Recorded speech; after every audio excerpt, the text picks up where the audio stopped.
So, good morning, ma'am. Good morning, everyone. So, I'm going to discuss my report, chapter 21.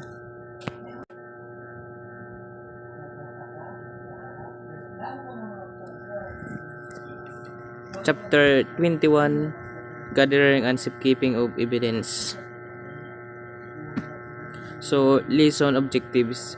After an interactive discussion, the student will be able to: first is importance of proper gathering and safekeeping of evidence. Explain the significance of proper gathering of evidence in the criminal justice system. Understand fully the different ways of gathering pieces of evidence. Apply in the actual exercises the proper methods of gathering and safekeeping of evidence. So, body fluids. Body fluid and seminal stains are important evidence. Whether they are blood stains or seminal suicides, they can be employed to determine whether a person is involved in a crime or not. The succeeding paragraphs provide for the proper collection and preservation of blood, saliva, semen, urine, and the standard for comparison.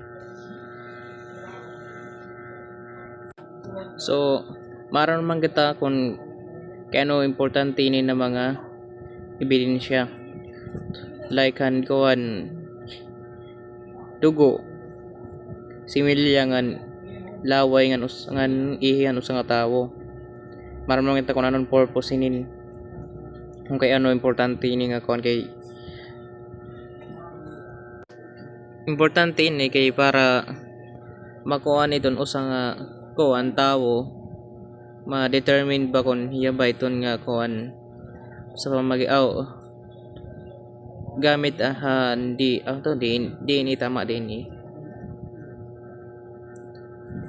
Nga dapat proper iton pag-collect iton mga ebidensya para ma-preserve as evidence sa court. So proceed kita nga diha. Blood, it is a must that before collecting bloodstains, a precise description of the extent and pattern of blood spatters should be made. This means that close-up scaled photographs or bloodstain should be done. So, bago magkolekta iton bago magkuha iton dugo, kailangan anay nga gamitan iton close-up scale. Iton nga pag picture iton bugos nga crime scene itong nga lugar dida. So next, if materials with blood stain are sent to the laboratory, the following procedures should be compiled ngayon, First is air dry the material on a clean paper. So kuan naman la ini mga self-explanatory naman la. Wind dried, put the material inside a paper bag. Mark the bag with the initials, the date, and an exhibit number before fastening it. Do not bag items if they are not truly dried. C. If the material has to be folded, cover the stain area with clean paper. Avoid folding across the stain area. Bloodstain materials should be packaged individually. Collect a comparison standard. The comparison standard is 5 cc of blood each taken from victim and the suspect, which are placed in separate vials. So, sunod is saliva. Air dry the materials on a clean paper When dried, put the material inside a paper bag. Mark the bag with initials, the date, and exhibit number before fastening. Do not bag items if they are truly dried. Ako ko naman lainin or otro naman lain yan. With the materials has to be folded. Cover the stain area with clean paper. Avoid folding across the stain area. The stain material should be packed individually. Collect a comparison standard. Oh, panduwa ngayon na to, panduwa. Ada yung pantolo. Semin. Air dry the materials. Apa, parehas man lang ini. Air dry the materials on a clean paper. Wind dried. Put the materials bag paper bag. Mark the bag with your initials, the date, and exhibit number before fastening it. Do not bag items if they are not truly dried. So, rotro naman lang ini. Awa day mo ko. If the materials to be folded, cover the stain area with clean paper. Avoid folding across the stain area. Materials object stained with semen should be packed individually. Collect a comparison standard. Get semen samples following step 1 and 2. So, adyan kawan palupat sweet. Obtain sweet evidence following step shown in 3.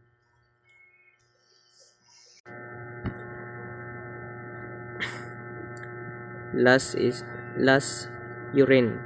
Obtain urine evidence following step shown in 3. So, proceed kita nga diha explosive and incendiaries or arson related evidence. For instance, the presence of extreme care is needed when searching for bomb large volume of debris. Their small size and the possibility of their being washed away when fire is extinguished. Paragraphs will show how arson and explosive debris the succeeding make this type of evidence hard to find, are gathering and preserve. So kung magkuha man kita iton mga ebidensya or kung magpiling kita mga ebidensya mga sunog di kaya mga kuan mga pagsabog, siyempre makuri ton pamilyang itohon mga ebidensya kay tungod nga sunog iti nga area. So kailangan gud maghirot hiton pagmiling hiton mga ebidensya kay an iba hiton mga kunti, an iba mga sunog. So kailangan mo talaga maghirot. So next. So arson debris. Glass. First is collect glass as splinters and dust them for fingerprints if the evidence indicates that a Molotov cocktail device was used. So ito ngayon nga Molotov cocktail mao ito ang mga kuan ito mga bomba mga like bukan bomba ba ito yan na ginihimo lang mga balay like kan ginagamit ha mga kuan rally mao na ito. Di ko ngalamot kasi yung term ito. So pasig kita dia wood and fabrics. Collect materials which may appear to have traces of gasoline or any other incendiary. Follow the steps shown above the pour glass. Obtain comparison standards materials similar to the collected evidence which appear to be free from gasoline or any other incendiary should be collected as standards. Though not always necessary, comparison standards are required, especially if the floor or groundwork is chemically similar to the incendiary. Use. So, kita suspected flammable liquids. Put and once of the suspected fluid in a small sealed clean can. Pastin the can and mark it with your initials, the date, exhibit number, and other pertinent information. So, topic naman kanina. Ito nga, butangan mo han ko ni kagada mo hausa nga butangan yan, butangan mo hin number nga information. Foreign objects. Put object foreign to the crime scene in separate plastic bags. Pastin the bag and mark with initials, the date.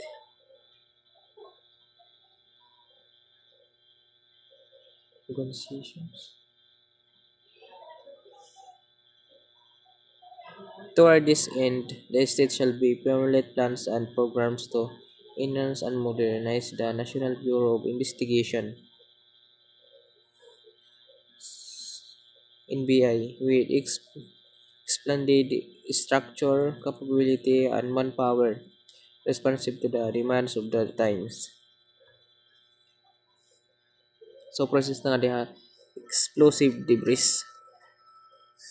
Find the focus of the blush and then get loose debris from it.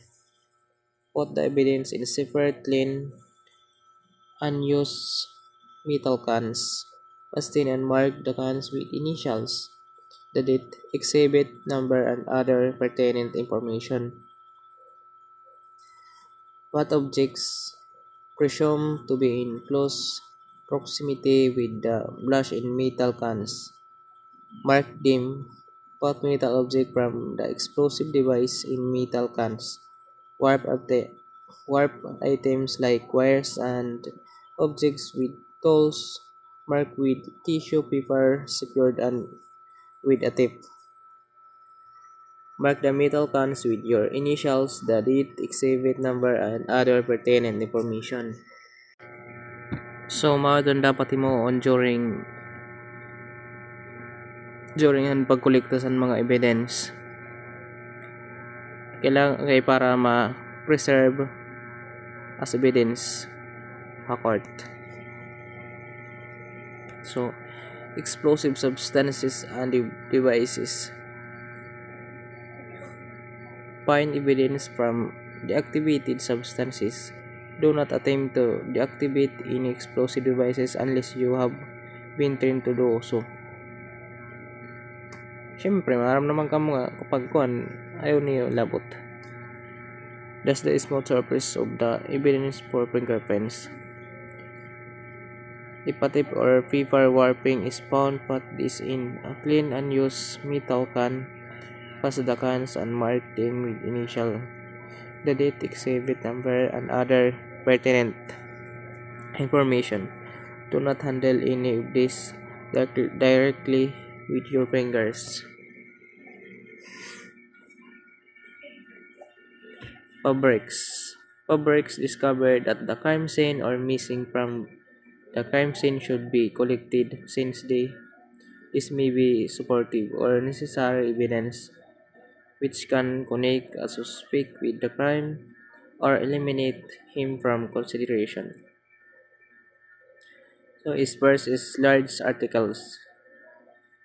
Make sure that the correct position of any large materials such as upholstered chair or mattress is recorded prior to each removal and collection. Aside from drawing a sketch of the crime scene, show how a large mattress is positioned relative to another material's headboard. Small articles. Search for articles of fabric on the victim's mouth, feet, or hands. Use tweezers to pick up small fibers so that rough edges are protected. Air dry the wet surface of the fabrics before packaging. Make sure these surfaces are covered with non-abrasive materials before sending. Pat small fabrics in containers large enough so that they would not be pulled. Folding can cause alteration or trades. Be extra careful when handling fabric expression or on paint, metal surface and putty. Pack fabric is impressions separately in glass or plastic vials or in a appropriate container. Fasten the container and mark with initials, the date and exhibit number. Collect and comparison standard. Comparison standards for fabrics. Comparison standards could be fabric articles which are found at the crime scene and which could be compared with fabric or fibers found at the suspect. For instance, a fiber found on the victim may be similar to the fiber found on the suspect. Fingerprints.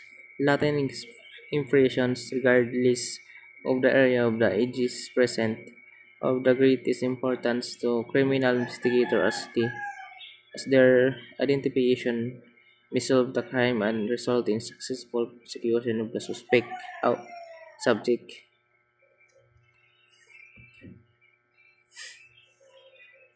One is on absorbent materials. Put the absorbent materials in a plastic bag. Mark the bag with initials, the date and exhibit number. Do not directly handle the materials with your fingers. Wear a pair of light cloth gloves. Handle an object only by its edges or surfaces. It so far as it is necessary.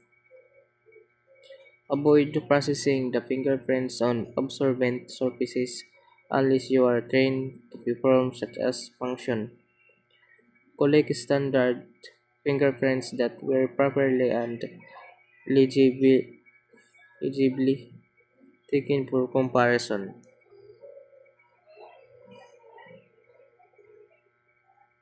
On hard object, developing Latin prints. No attempt should be made to brush or apply powder to prints in dust and to greasy or blood prints in since this will surely destroy them. Objects which have been with or immersed in water may still be identifiable. Latin expressions before any examination is attempted. However, the object must be dried. When the Latin is plainly visible, it should be photographed before any effort is made to develop. Remove dust and other foreign matters by blowing or panning the suspected surface. Place a quantity of powder on a clean sheet of paper. Lifting Latin prints. Get a piece of lifting tape from the roll without cutting. Do not jerk but pull slowly and gradually, not straight out from downward. But if B, hold the roll in one hand and the tip in the other. Place the end of the tip about 1/2 inch in the front of the print and firmly press the tip evenly over the print by sliding your thumb over it or apply or bloody objects. After me 3 before the object could be developed. Remove the tip from the surface by pulling slowly until the tip is almost entirely clear from the surface. Cut off the section used and mount the left print on the crime scene evidence logbook. During the entire operation, never touch the gum side of the tip. Mark fingerprint evidence collected properly with your initials, the date and location, and have it initial by at least two witnesses. Collect standard fingerprints which were properly and legibly taken for comparison. Consor so oro otro naman lain mga kuan hinin and mga explanation. So kita nga diha kuan on skin. Fingerprints may be found on the victim's skin, especially if the suspect held him here. Collect the prints immediately, since fingerprints on the skin deteriorate rapidly. When extracting the prints, use methods like dusting, chemical, electronic, or techniques. Avoid washing the skin photographic technique area prior to the processing of the fingerprints. Collect a comparison standard. Gather and identify the fingerprints of the suspect and the victim and those who touch an object under investigation. Put the fingerprint evidence in an envelope and pass tin. Mark the envelope with your initials, the date, and exhibit number. Mga orotro naman lang.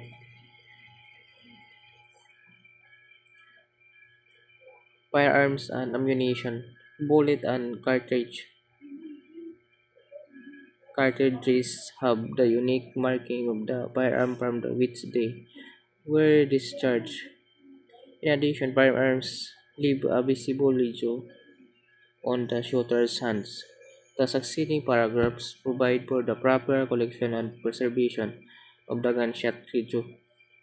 Firearms, serial numbered items, weapons, spent bullets, and spent cartridges. So then, one first is gunshot. Three, wash your hands or wear a pair of gloves. Small firearms. Photograph the weapon before conducting the examination. So, picture na eh. Thus the weapon for fingerprints. Remove magazine from the automatic loading weapons. Do not operate mechanism except to unload.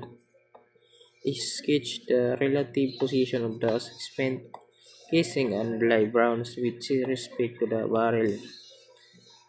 Affix an identification tag to the weapon which will contain a brief description of the firearm, make, model, type, caliber, bearer, or goods destination, serial number, your initials, the date, and exhibit number. So, mao na po ito tanan na kuan na report. Thank you. Thank you everyone.